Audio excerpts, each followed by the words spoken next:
Hello, I am Optimus Prime. The following video will be in French. Please enjoy.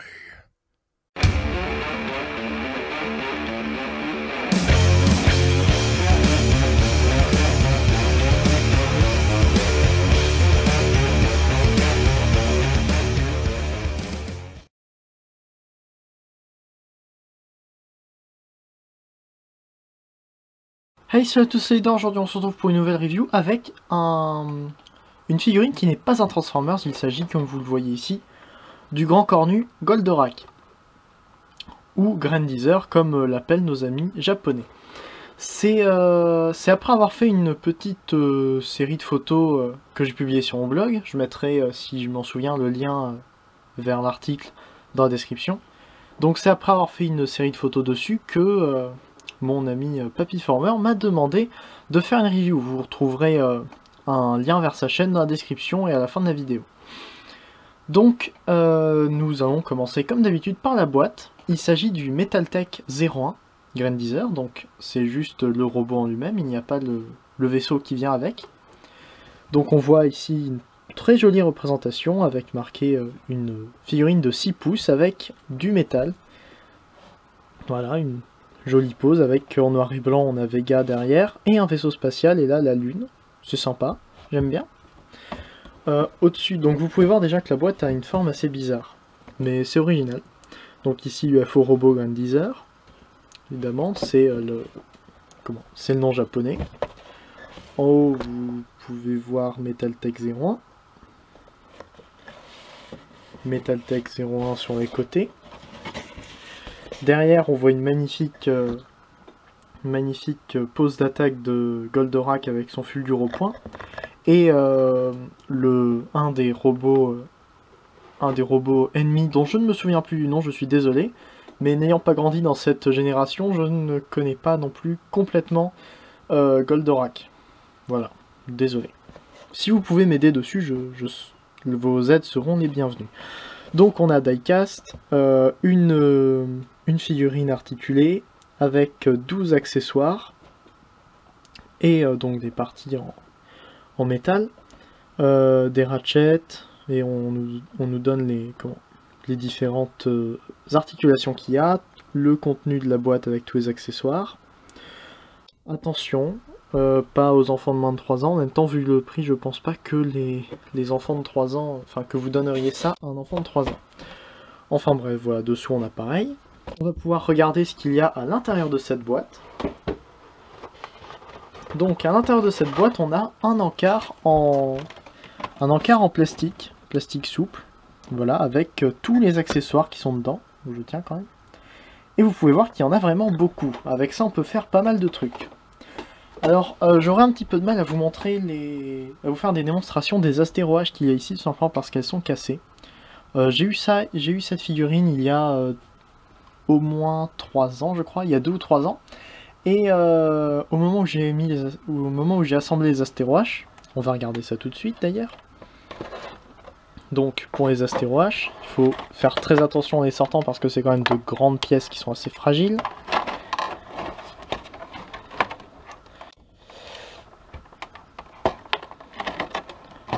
Voilà. Donc vous pouvez voir que c'est joli, hein, déjà les peintures sont très belles. Mais au moment où j'ai mis le picot au bout de l'astéroage, c'est cassé. J'ai essayé de creuser un trou pour remettre un picot, mais bon, ça n'a pas marché. Donc bon, maintenant, les deux parties ne se tiennent pas ensemble. Enfin bref, c'est joli quand même. Donc on a ça. On a de chaque côté les fulgures au point, donc avec la fumée. On verra après. Je sors qu'un côté pour le moment. Hein. Voilà. Ensuite, on a donc différentes paires de mains. On a ici une paire de mains ouverte. Alors chacune est en caoutchouc, hein. Enfin, c'est un plastique assez souple. C'est bien pour éviter de casser les doigts. Donc une main ouverte dans une position assez naturelle.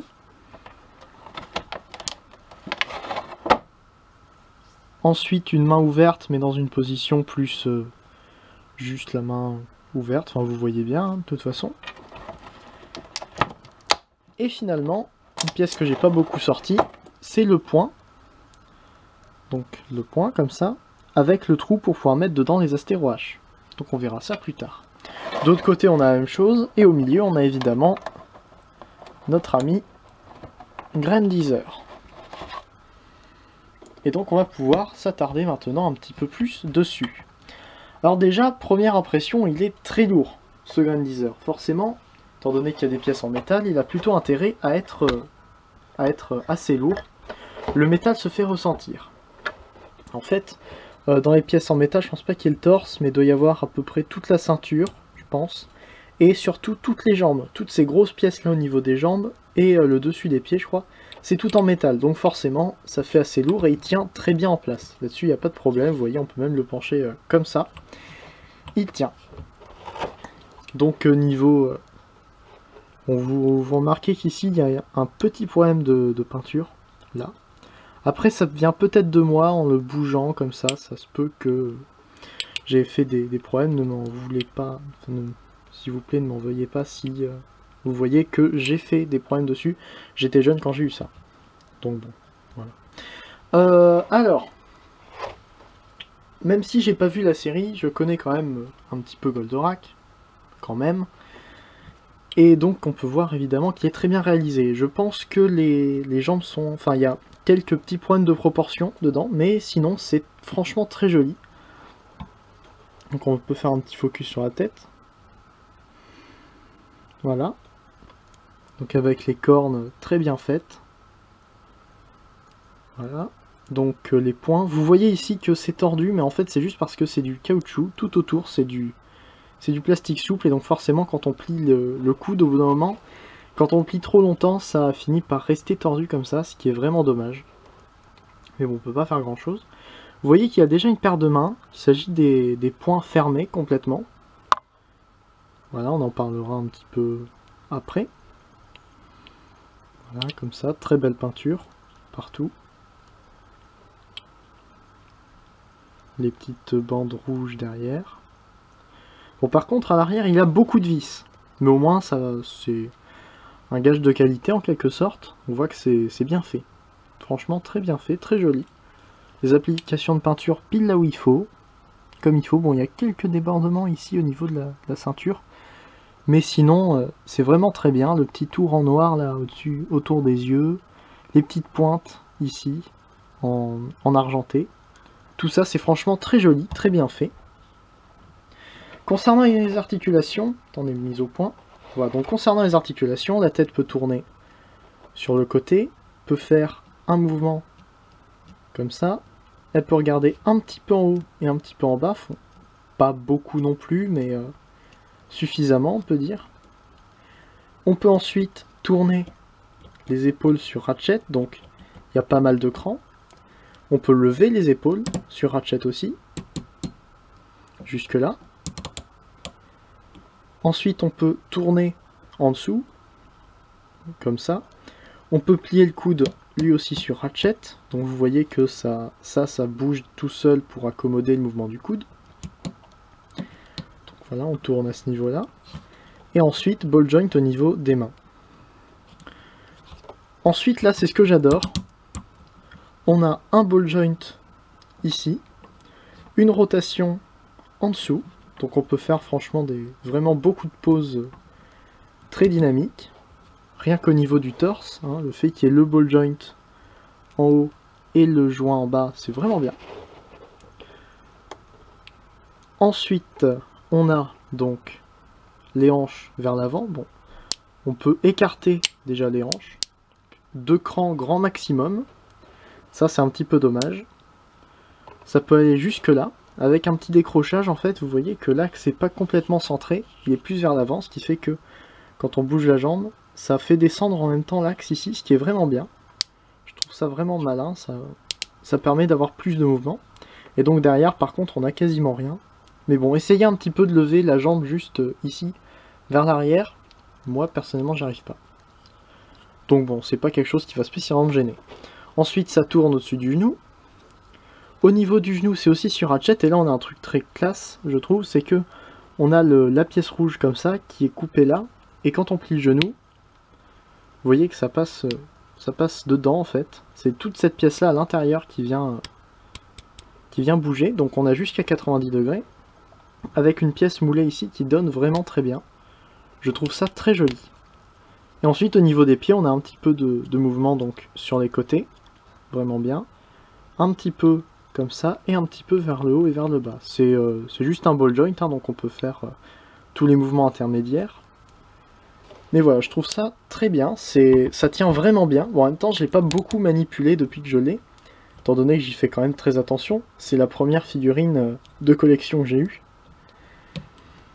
Pour la comparaison de taille, je vais pas pouvoir vous comparer ça avec une autre figurine Metaltech, étant donné que j'ai que celui-là. Je vais pouvoir vous le comparer avec un Transformers Masterpiece. Alors c'est un knock-off, mais bon, on voit pas du tout la différence entre un vrai et un faux. Donc bon, vu qu'ils font la même taille. Voilà donc à côté de Prowl, Masterpiece, le MP17, si je me trompe pas. Oui c'est ça, le MP17.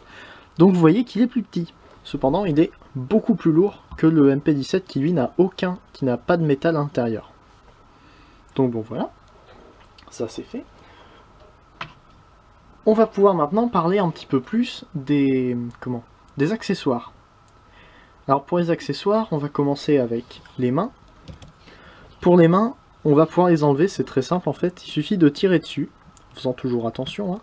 C'est juste un ball joint qui vient à l'intérieur, c'est pour ça que c'est du plastique souple. Ça permet comme ça d'écarter un petit peu pendant qu'on met le ball joint, c'est beaucoup plus pratique à mettre.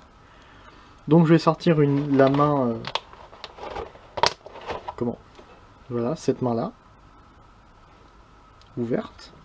Donc il suffit de mettre dessus, et voilà. La main est mise, ça tient bien, on a toujours les articulations. Comme ça, je trouve que ça donne vraiment bien.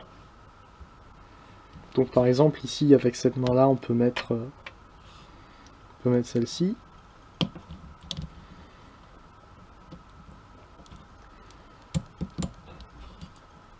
Et donc là vous voyez qu'on peut faire des petites poses sympas. Excusez-moi, vous voyez les mains. Voilà, donc c'est franchement très cool ce qu'on peut faire avec. On peut faire des trucs vraiment bien. C'est peut-être ce qui manque au Masterpiece par exemple, c'est avoir différents sets de mains pour pouvoir échanger et faire des poses plus jolies. Parce que bon, même si sur les Masterpiece les mains s'ouvrent, comme ça, j'imagine que si vous regardez des reviews Transformers, vous savez que les Masterpiece ont les mains qui s'ouvrent. Lui n'a pas de main articulée, mais il a différents sets de mains qui permettent de lui donner des expressions complètement différentes, et ça je trouve ça vraiment bien. Donc bon. Ensuite on va pouvoir passer directement au fulgure-point. Donc évidemment vous pouvez mettre n'importe quel set de mains, vous pouvez même mettre les deux mains pareil. Par exemple, attendez, juste avant qu'on passe à ça, excusez-moi d'ailleurs si la vidéo est longue, hein, c'est parce qu'il y a tellement de trucs à dire là-dessus. C'est pas la bonne main. J'ai pas enlevé la bonne main. Pas grave. Hop, je déboîte, je remboîte les bonnes mains.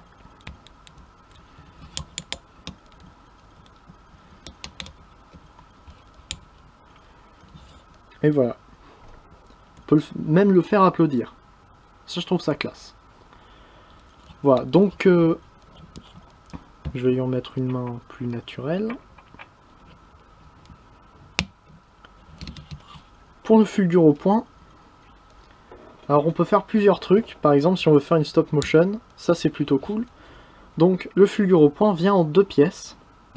La fumée et la pièce comme ça. Donc c'est le point, on peut voir à l'intérieur si on voit bien. Enfin là on voit pas du tout parce qu'il n'y a pas de lumière, mais... quand on l'a dans la main, on peut voir que à l'intérieur il y a une sorte de petit détail de main fermée, mais bon, c'est les deux mêmes, donc c'est pas non plus très bien fait. Donc on peut enlever juste ça, c'est pris sur un picot, pareil, hein, ça vient à l'intérieur. Donc on enlève, et on peut mettre le point comme ça, comme si là il commence à tirer. Ou alors, mettre la flamme, la fumée comme ça, et voilà. Et ça c'est génial parce que les jambes sont tellement lourdes que même quand on le pose comme ça avec tout ça à l'avant, je pense que même si on le penche un petit peu, les deux bras en avant, penche un petit peu vers l'avant, il va même pas tomber. Vous voyez qu'il est très stable. Donc voilà, on peut faire des trucs vraiment bien. Et évidemment, vu qu'il vient avec deux, je viens de me rendre compte que vous voyez ça depuis tout à l'heure, c'est moche. Vu qu'il vient avec deux, il peut même tirer sur deux ennemis en même temps.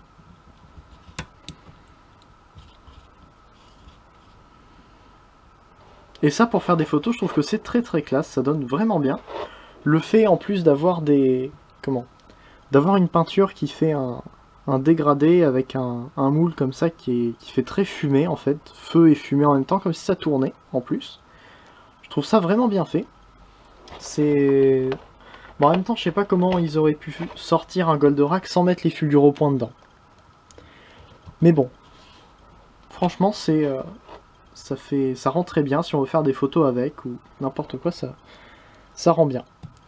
Ensuite, donc on va passer aux Astéroaches dont je ne vais pas pouvoir vous parler aussi bien que j'aurais aimé le faire. Donc pour ça, on va prendre les deux mains qui sont ouvertes. Je vais pas les clipser pour le moment. Ça fait longtemps que je les ai pas utilisés, alors si j'ai quelques problèmes avec, ça c'est normal. Mais bon, je suis désolé de vous proposer une review de piètre qualité comme celle-ci. Alors, comme ça, premièrement, on va pouvoir tourner la tête et enlever, ici, ce qui normalement forme les vrais Astéroaches. Voilà, donc c'est des pièces, comme ça, des pièces incurvées. Donc on enlève les deux, évidemment. Comme ça. Car normalement, c'est là que se positionnent les Astéroaches. Attendez, il y a un petit peu de poussière en plus, c'est moche. Et voilà. Donc voilà, c'est là que se positionnent les Astéroaches et qui vient les sortir. Donc ensuite, il suffit de les faire glisser à l'intérieur. Alors c'est plutôt serré, donc je vais pas le mettre... je vais pas les mettre non plus trop loin dedans. Mais voilà, d'ailleurs par exemple, on peut... même si le picot est cassé, on peut les mettre toutes les deux dans la même main, je pense. Je vais tester. Oui, ça marche, on peut les mettre toutes les deux dans la même main. Et donc par exemple mettre une main ouverte comme ça.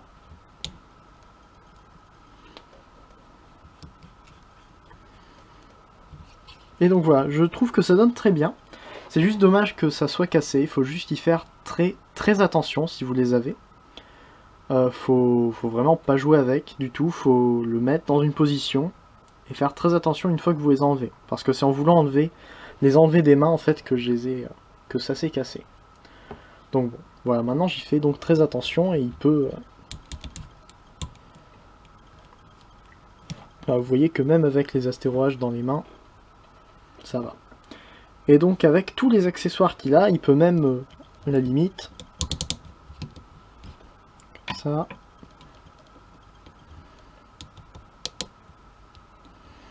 ça, je vais essayer de vous faire une petite pause classe.